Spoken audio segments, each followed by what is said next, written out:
Hi, ang Pastora Winona Tino again ay maghahayag ng salita ng Diyos at dalangin ko na ito ay isa puso natin.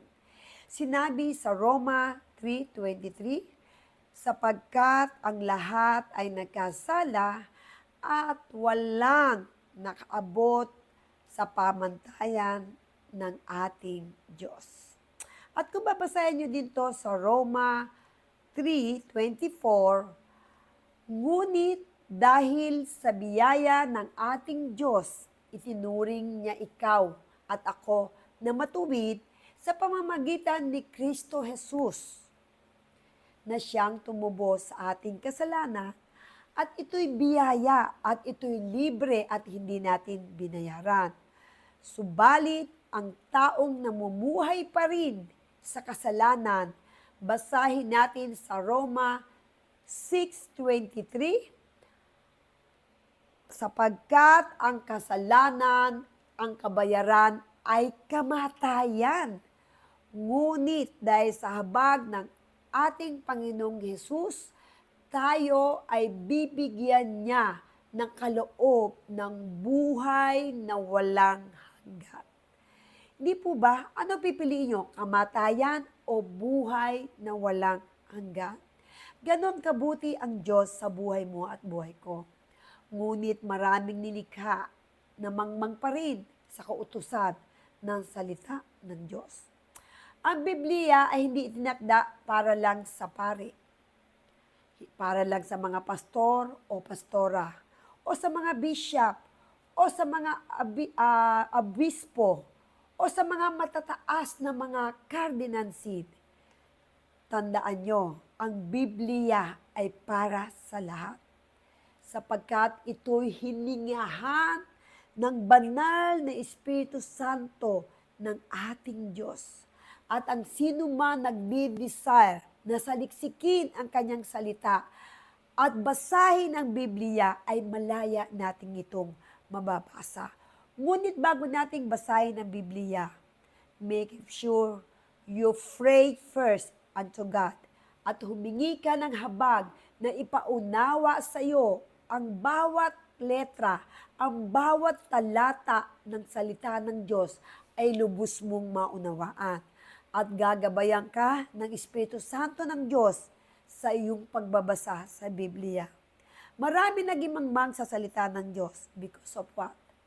Marami kasing nagsabi, mga matatanda o mga nakagisnan, na sasabihin sa kanyang mga anak, o anak, huwag mong basahin ang Biblia, masisiraan ka ng ulo. Doon nagkaroon ng fear, nagkaroon ng takot na buklatin ang Biblia sa kanilang bahay. At kung ikaw naman ay may Biblia sa iyong aparato, sa iyong bahay, o sa iyong silid, pumasok ka sa isang silid, lumuhod ka, buklatin mo ang Biblia, at ipauunawa ni Lord sa iyo ang bawat letra, ang bawat sinasabi niya. Ito'y buhay na aklat. Ito ay book of light natin. Kaya sinarhan ng demonyo ang ating mata, binigyan tayo ng kamangmangan sa ating isip na binulungan ka na huwag mong basahin ang Biblia dahil when you seek the Word of God, ay makakalaya ka sa kasalanan. Katulad nito, brother and sister, nabasa mo na ba ang Roma 3:23? Nabasa mo na ba ang Roma 3:24? Nabasa mo na ba ang Roma 6:23?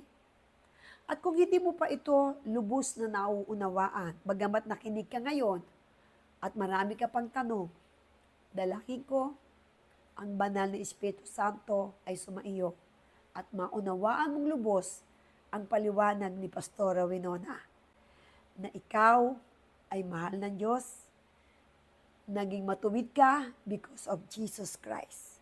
Pinatawad ka ng Diyos because of Jesus Christ again.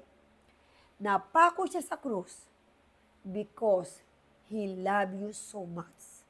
Ibinigay niya ang kanyang dugo upang ikaw at ako ay hugasan ang maraming kasalanan na minana natin kay Eva at kay Adan. Huwag mo sasabihin ikaw ay dakila. Huwag mo sasabihin ikaw ay mabuti. Huwag mo sasabihin din na ikaw ay walang kasalanan. Kapatid, ipinanganak pa lang tayo, minana na natin kay Eva at kay Adan ang kasalanan. Kaya tayo ay tinilakura ng Diyos at tayo ay naging mangmang sa salita ng Diyos.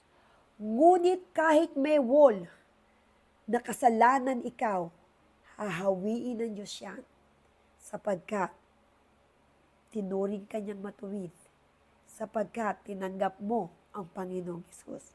At kung nais mong maging matuwid sa harapan ng Panginoong Yesus at maging katanggap-tanggap ka bilang anak niya, sumunod ka sa aking panalangin, brother and sister. Kung iniisip mo ikaw ay sukdulang makasalanan, sukdulang hindi na mapapatawad ang iyong kasalanan, kapatid, gaano man kalaki ang iyong kasalanan, gamundo man yan, kayang hugasan ng Diyos ang iyong kasalanan.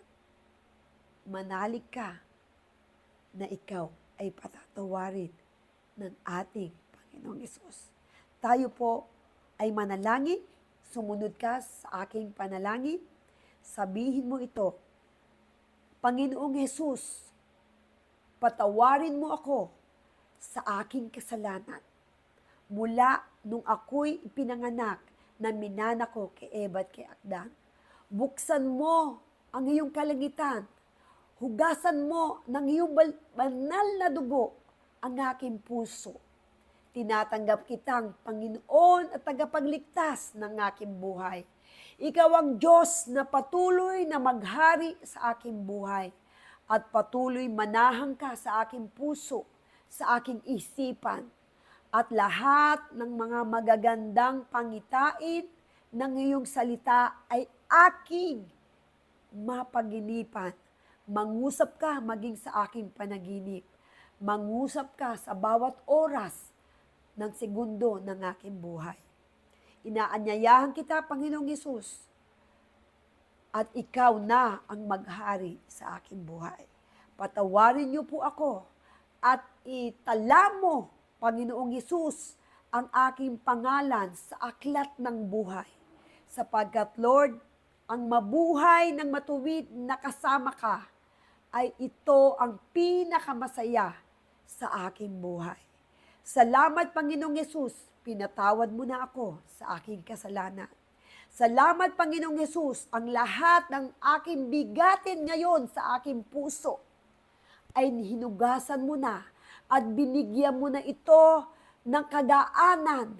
At sinabi mo, Lord, sa iyong Biblia, na anumang bigat ng aming balikat, ikaw ang magpapasan, Panginoon. Salamat, Panginoon, pinasan mo at binigyan mo ng peace of mind ang aking isip at puso. Tinatanggap kita. Manahan ka sa aking puso, sa aming pamilya, mula sa aking magulang, mula sa aking mga kapatid at mga kamag-anak. Iligtas mo po kami sa aming mga kasalanan. At patuloy na ikaw ang maging Panginoon ng aming buong pamilya. Thank you, Lord. In Jesus' name, Amen. At kung sumunod ka sa panalangin na yan, sinasabi ko sa iyo, naramdaman mo ngayon ang kuryente, ang anointing ng Panginoong Yesus ay naramdaman mo na ngayon. Kung ikaw ay bigat ng bigat, iyak mo sa Diyos yan. At ngayon, akap-akap ka na ng Diyos. At sinabi ng Diyos, anak, tinatanggap kita. At ikaw ay aking anak. Yan ang sabi ng Panginoon. Anak ka niya. Nilinis ka niya. At ikaw ay laging gagabayan ng Diyos na lumikha sa iyo. Ang Diyos na tumubos sa iyo sa kasalanan. Ang ating Panginoong Yesus. Salamat, Panginoon, sa iyong paghahari sa buhay ng aking brother and sister. At follow this page. Thank you and God bless you all.